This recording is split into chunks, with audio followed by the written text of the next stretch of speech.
Bonjour à tous et bienvenue sur Monaco Info. Je vous propose de découvrir sans plus tarder les titres qui seront développés dans cette édition de début de semaine.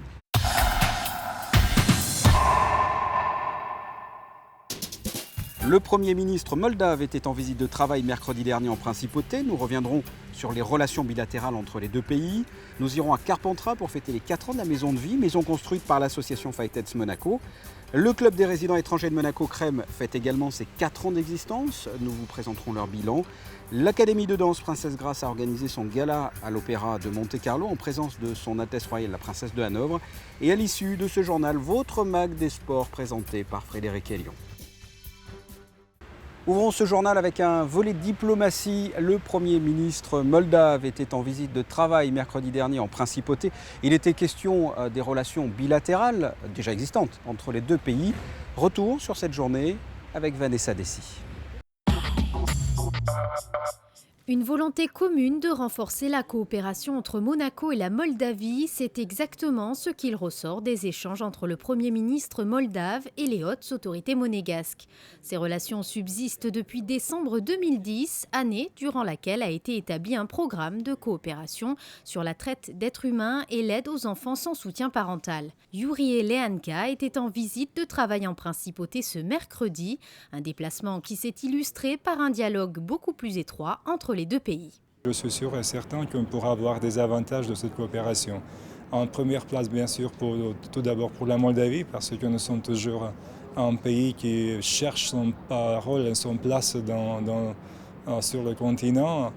Dans 10 jours, on va signer l'accord d'association avec l'Union européenne et l'accord de libre-échange, et ça va faciliter relations économiques et commerciales, pas avec seulement les membres de l'Union européenne, mais aussi avec Monaco, je suis sûr, parce que Monaco est tellement intégré dans l'espace européen. Bien sûr que nous sommes des acteurs petits européens, mais dans ce monde globalisé, l'influence même de pays avec une dimension moins importante que les autres le voient, la position, la solidarité compte. Et on a besoin de cette solidarité, on a besoin de cette sympathie parce que ça crée le cadre pour avoir un vrai dialogue et coopération.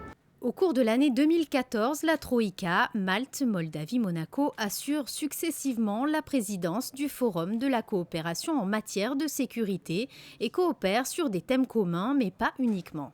Ce n'est pas seulement au travers de l'OSCE que nous sommes ensemble, que nous coopérons, que nous travaillons pour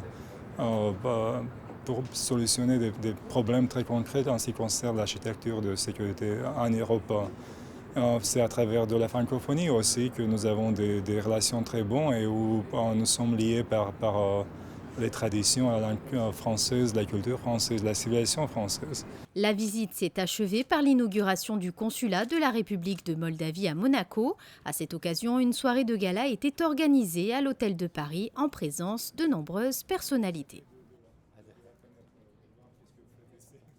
Il y a 4 ans, la Maison de Vie était officiellement inaugurée à Carpentras. Depuis, des centaines de personnes ont pu bénéficier des infrastructures de cette maison, créée, pensée par la présidente de Fightets Monaco. Et pour marquer cet événement, la princesse Stéphanie est allée à la rencontre des résidents des lieux. Le reportage sur place de Patricia Navarro et Lionel Bernardi. Sérénité et convivialité se dégagent de cette grande maison blanche au cœur de la campagne de Carpentras.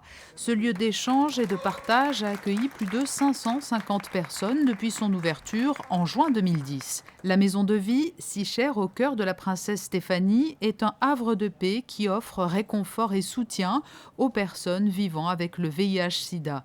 Unique en Europe, le projet a pu voir le jour grâce à la détermination de la princesse, qui au moins une fois par an tient à se rendre sur place pour entendre le témoignage des résidents qui bénéficient des infrastructures de cette maison de vie.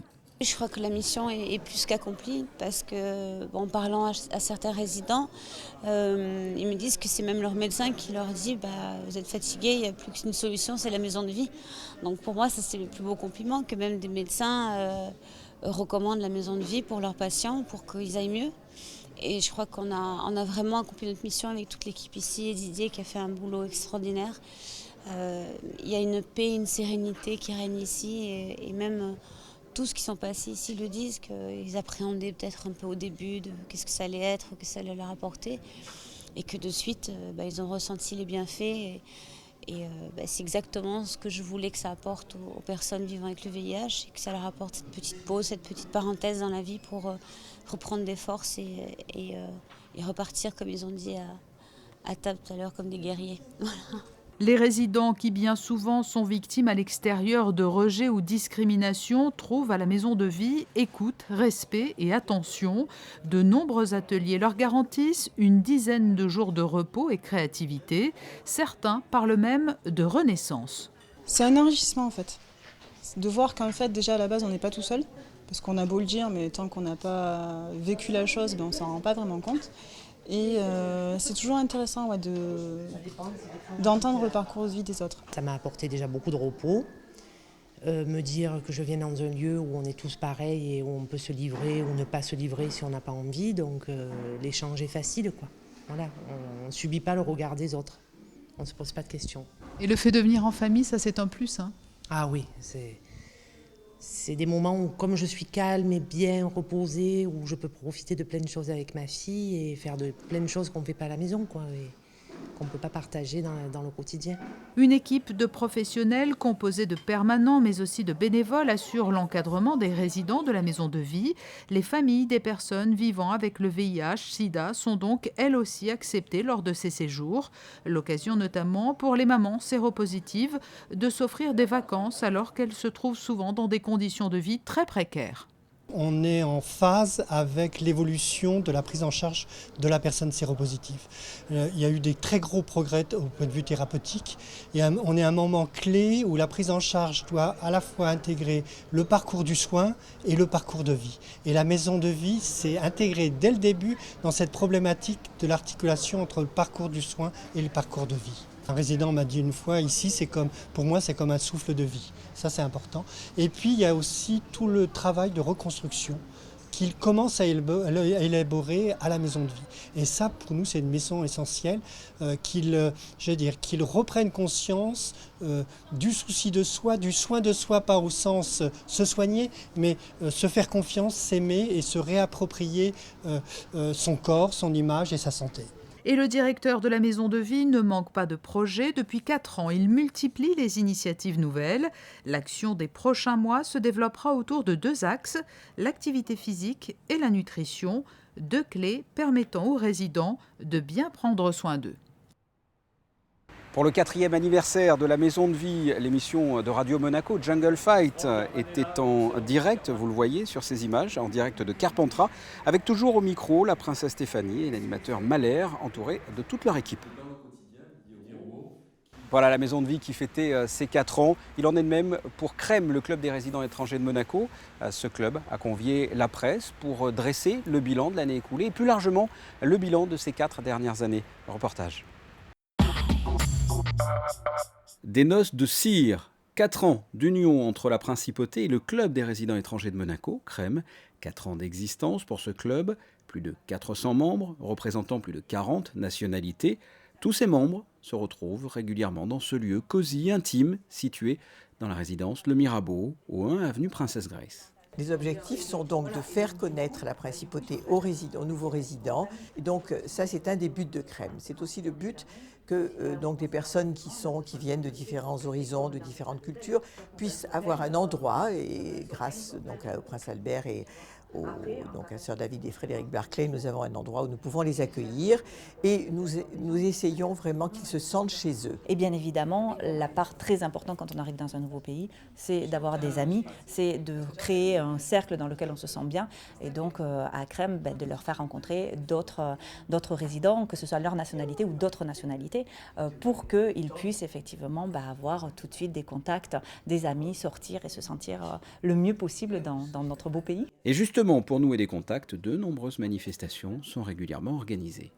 Nous avons 4 ans d'existence, nous avons fait plus de 500 événements en 4 ans, 150 juste cette dernière année. L'idée, c'est vraiment d'essayer de trouver des événements qui peuvent convenir à toutes les nationalités et tous les membres qui ont de 20 ans à 90 ans. Nous avons à peu près, on dira au minimum 3 événements par semaine. Donc oui, beaucoup de choses différentes. Alors quand on dit des événements, c'est pas forcément des énormes soirées à 500 personnes, pas du tout. L'idée du Crème, c'est vraiment de faire des événements qui restent confidentiels, où les gens vont vraiment pouvoir se parler, vont rencontrer les interlocuteurs. Donc ça va être des conférences, ça va être des dégustations de vin. Prochaine manifestation, le 4e anniversaire du Crème, le 24 juin, à la Roseraie, Princess Grace.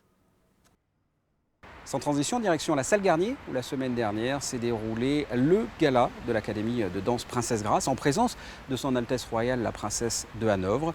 Ces jeunes danseurs, jeunes mais pros, se sont illustrés sur 3 chorégraphies. Reportage de José Sacré. À l'Opéra de Monte-Carlo, son Altesse Royale, la Princesse de Hanovre, présidente de la Compagnie des Ballets de Monte-Carlo, accompagnée de sa fille Alexandra et de la Baronne de Massy, ont assisté au grand gala de l'Académie de danse Princess Grace. C'est une preuve pour nous, professeurs, de regarder le travail qui a été fait pendant toute l'année. C'est voir les élèves comment ils gèrent leur stress, voir les élèves comment ils gèrent leurs conditions physiques aussi.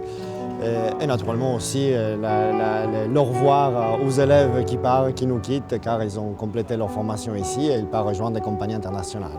Les 40 élèves de l'Académie ont participé à ce vrai spectacle professionnel. Parmi ceux-ci, les 8 diplômés qui, après 4 ans d'études, ont été engagés dans de grandes compagnies de ballet, comme les ballets de Monte-Carlo, l'Opéra de Zurich, le ballet de Dortmund et le Royal Ballet de Londres. C'est David Navarro-Yundes qui va avoir la chance d'intégrer cette célèbre compagnie. Il faut dire que David a aussi remporté le prix de Lausanne, considéré comme l'Oscar de la danse. Qu'est-ce que vous retiendrez de ces 4 ans ? Je pense que l'académie, c'est une très belle académie pour la façon de danse, non, on va dire. Mais je retiens aussi pour la façon de voir les choses. Je pense que j'ai amélioré beaucoup dans la danse, je peux dire. Mais aussi, j'ai amélioré beaucoup dans la façon d'avoir la vie. Et ça, c'est très important. Alors, ce n'est pas une académie où seulement c'est de la danse. C'est des autres choses aussi. Il y a des autres valeurs.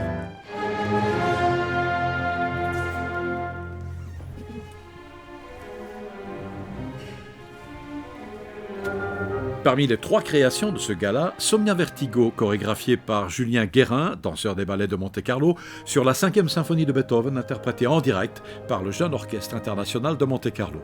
J'ai tout simplement imaginé un grand rêve avec une grande part d'imaginaire, et c'est pour ça que j'ai appelé Somnia Vertigo, vertigo du latin vertige, somnia le rêve. Et en fait, dans le rêve, il y a aussi du cauchemar, et j'ai essayé de lier la narration à l'abstrait, parce que les rêves sont des fois, ils n'ont pas vraiment de sens, enfin ils en ont en psychanalyse, mais ils n'ont pas vraiment forcément un sens concret au premier degré. Donc j'essaie de mêler à la fois de la narration et de l'imaginaire et de l'abstrait pour ressortir des moments intimes de mon imaginaire et de ce que j'ai vécu dans mon enfance à travers le ballet.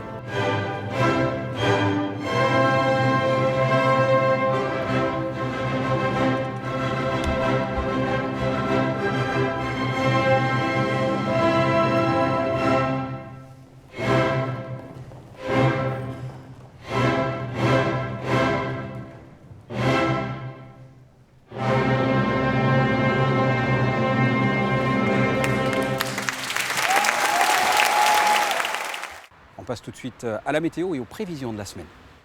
À commencer par mardi avec une journée agréable, on est effectivement en été, les températures de 22 à 26 degrés. Mercredi, le ciel sera un peu plus incertain, quelques nuages pourraient être orageux. Il risque donc d'y avoir parfois des averses et parfois du soleil. Il fera de 22 à 24 degrés. Jeudi, le rétablissement d'un temps ensoleillé, les températures varieront entre 20 et 24 degrés. Et enfin vendredi, une journée encore bien agréable avec du soleil, comptez de 21 à 25 degrés. Ce journal est terminé, merci de l'avoir suivi. On se quitte en rythme à l'occasion de la fête de la musique et du concert des Tambours du Bronx samedi sur le quai. Et puis juste après ça, vous pourrez retrouver votre magazine des sports présenté par Frédéric Elion. À très bientôt, au revoir.